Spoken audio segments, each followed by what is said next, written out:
Sir Keir Starmer, once regarded as the man who would restore the Labour Party's moral compass and reconnect it with its working-class roots, now finds himself at the centre of a political firestorm. What was initially viewed by many as a series of unfortunate missteps has now been widely interpreted as something far graver, a betrayal of trust that has reverberated across the nation. From the deindustrialized towns of the north to the cosmopolitan cities of the south, the backlash is palpable. The trust that once buoyed Starmer's leadership has evaporated. A leader once celebrated as Labour's saviour is now being condemned in the harshest terms by those who once championed him, labelled not just ineffective, but a fraud, and worse still, a traitor. This shift in perception has had a profound impact on Labour's political fortunes. The party's standing in the polls has plummeted. The recent local elections, once viewed as a chance to consolidate power and deepen the party's mandate, instead delivered a crushing blow. Council seats were lost in droves, many in areas long considered Labour heartlands. What was anticipated to be a moment of affirmation for Starmer's leadership instead turned into a moment of reckoning. At the same time, Reform UK has surged forward, capitalising on Labour's misfortunes. The party, led by the ever-controversial Nigel Farage, is now polling ahead of the Conservatives and closing the gap on Labour. Public confidence in Starmer has reached a new low, with approval ratings dipping to a dismal 33%, astonishingly, even lower than those of Prince Harry, a man frequently derided by the tabloid press. The public is no longer grumbling behind closed doors.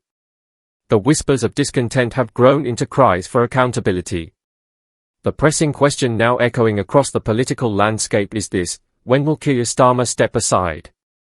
It all began with a promise, a solemn vow to the British people. In the lead-up to the 2024 general election, Starmer presented himself as the antidote to years of Conservative chaos. He spoke of change, of restoring integrity to public life, and of offering a steady, principled alternative to a population weary of political scandal, mismanagement, and bitter division. For a fleeting moment, the nation believed him. Labour's resounding electoral victory was not merely a rejection of the Tories, but an embrace of hope.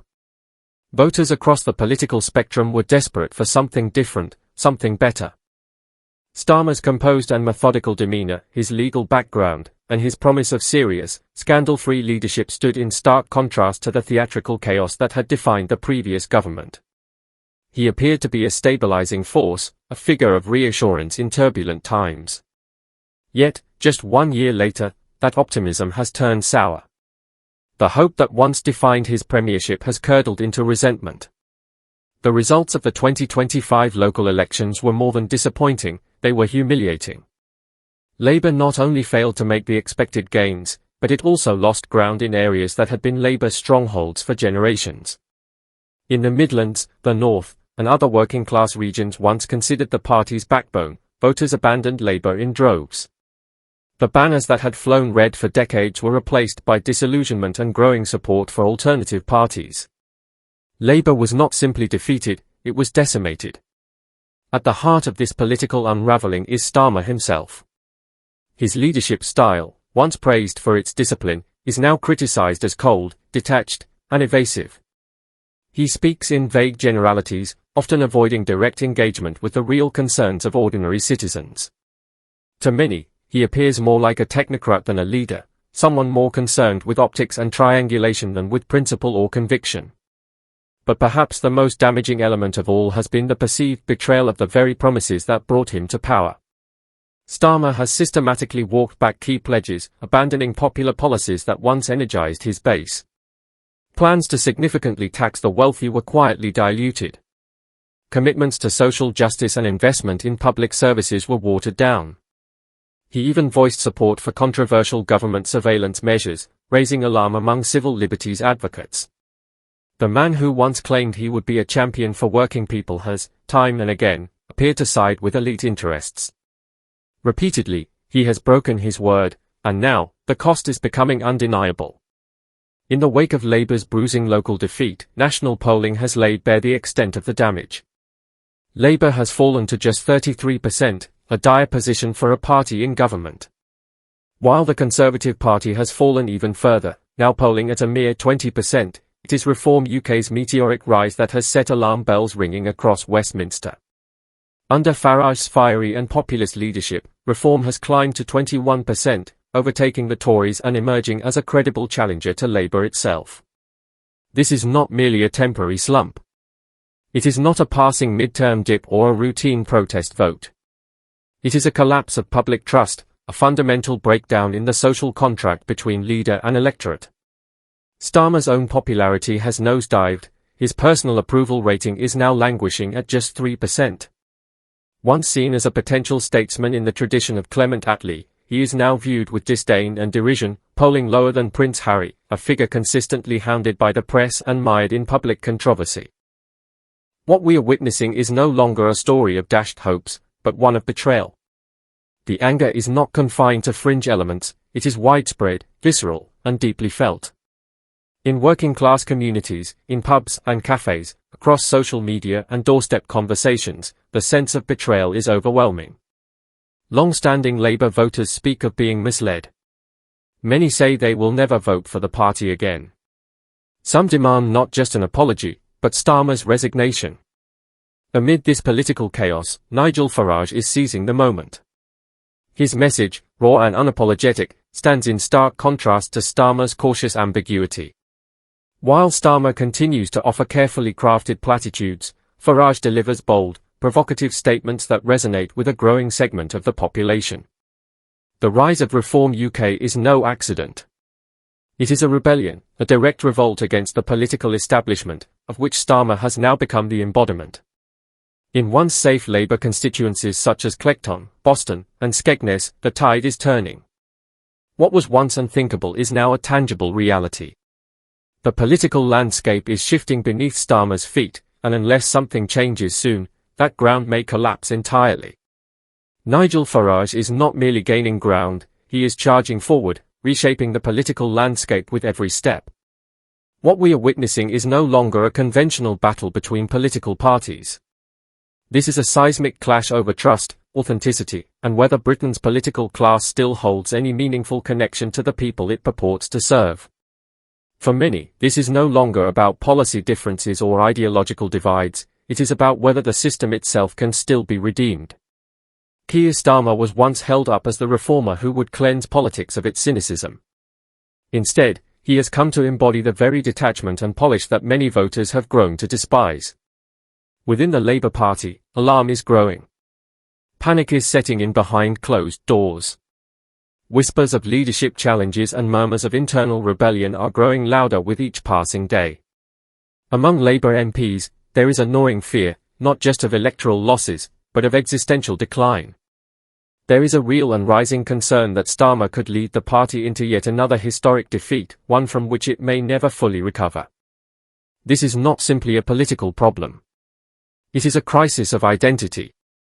Each percentage point Labour loses in the polls represents not just a voter drifting away, but a former loyalist now demanding profound change, not merely in the party's policies, but in its leadership and direction.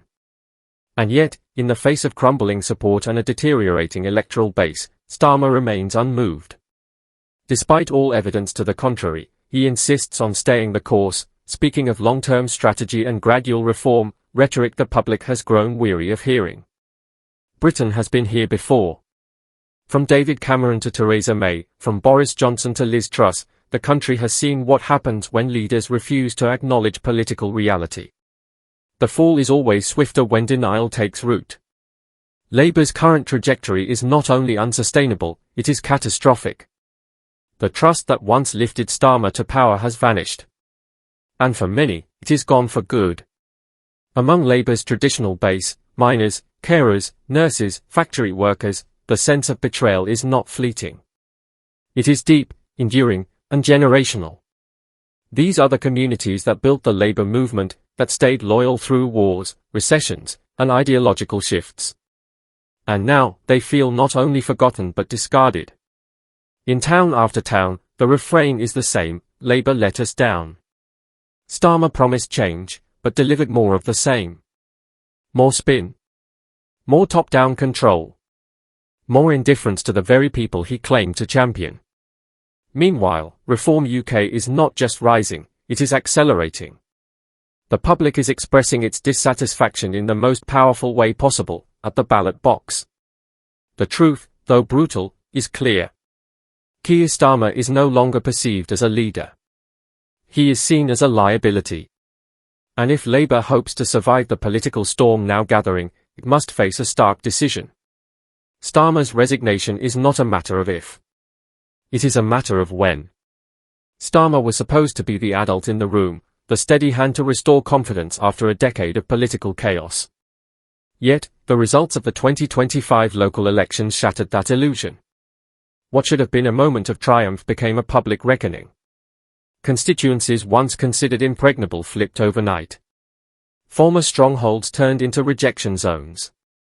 In some areas, Labour was relegated to third place. In others, it was wiped out entirely. Every lost seat was another nail in the coffin of Starmer's leadership. And this time, there is no spin that can soften the blow. The people have not simply turned away from Labour, they have turned decisively. This is not apathy. It is deliberate repudiation. And still, Starmer refuses to go. Even as councillors lose their seats, even as lifelong supporters label him a liar, a fraud, and a coward, he clings to office. That stubbornness, that refusal to read the room, is driving even more voters into the arms of Nigel Farage and Reform UK. As Labour falters, Reform rises. Farage has not relied on slick branding campaigns or the backing of corporate donors. He is speaking directly to a swelling undercurrent of anger and disenchantment. His message, bold, brash, unapologetic, resonates with working-class voters, pensioners, small business owners, and those Labour once represented. This is not a simple left-right shift. It is a full-blown rejection of the political order that Starmer now epitomizes. Reform UK is now polling at 21%, overtaking the Conservatives and fast approaching Labour. That kind of surge does not occur by accident. It takes years of disillusionment, and a sense of betrayal sharp enough to drive lifelong voters into the arms of a populist insurgency. And Starmer, in the eyes of many, has provided that betrayal in full measure. Inside the Labour machine, the cracks are widening. Shadow cabinet ministers have fallen silent. Senior strategists are quietly stepping down. MPs are being inundated with letters and emails from angry constituents demanding that Starmer resign. Yet, the leader remains detached, robotic, repeating hollow phrases while the party collapses around him. The comparisons now circulating are scathing. Starmer's approval rating has plunged to a humiliating 13%, a figure on par with Prince Harry, a man routinely vilified in the press. For a leader once seen as the embodiment of competence and seriousness, such a rating is not merely embarrassing, it is politically terminal. And while Starmer stagnates, Farage surges. His crowds grow larger. His speeches travel farther. His route to power becomes clearer by the day. This is no longer a political contest. It is a political collapse. Labour's once mighty red wall has not merely cracked, it has crumbled. And behind the rubble stands a leader who has lost the faith of the very people who once carried him to power. Keir Starmer has a choice. He can step aside and allow the party to begin the painful but necessary process of renewal. Or he can remain in place, dragging Labour deeper into the abyss. But the clock is ticking, and the electorate is no longer waiting.